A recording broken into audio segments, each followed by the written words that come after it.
जेव्हा मी स्टार्ट केलं, सगळे घरात बोलायचे, "काय करते? काय गरज नाही असं करायचं. तुला कधी येणार?"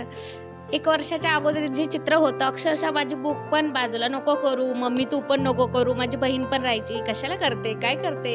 हे नाही चांगलं." माझे मिस्टर बोलायचे, आमचे सर बोलतात, "याच्यामध्ये खूप रिस्क आहे, तू करू नको."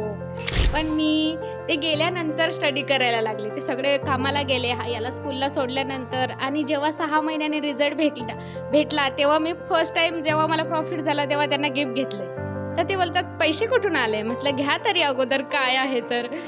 तर ते खूप छान होतं माझ्यासाठी. तेव्हा त्यांना थोडासा ट्रस्ट झाला, की नाही कर तू. मग तेव्हा त्यांनी मला ₹2000 दिले होते. स्टार्ट तर माझे ₹500 पासून होते. तर आज माझं कॅपिटल ₹1,00,000 आहे.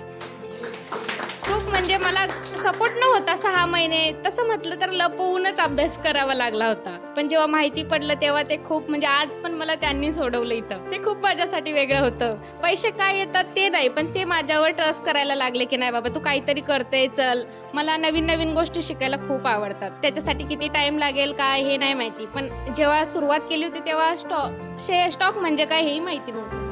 पण आज बऱ्याच गोष्टी मी न क्लास करता पण घरी शिकले. पण असं वाटतं त्यामध्ये थोडं ॲडव्हान्स झाले तर आपले सगळे स्वप्न पूर्ण होतील. जे तुम्ही शिकवलं त्यामध्ये मला खूप प्रॉब्लेम होते, ते सॉल्व्ह झाले आणि खूप छान प्रकारे एक हे सांगितलं, की कशा पद्धतीने आपण एक स्टॉप लॉस कसा लावायला पाहिजे.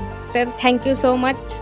आणि खूप छान स्टॉप लॉस होता, की जो आपण मनाने लावायचा तसा मी लावायचा. पण आता कसं आहे, की आपण स्टॉप लॉस मी तुम्हाला विचारलं पण, की स्टॉप लॉस आपला ब्रेक झाल्यानंतर आपण काय करायला पाहिजे? तर तिथं आपण एक्झिट करायला पाहिजे. जे की मी नाही करत होती त्यामुळेच माझा लॉस झाला.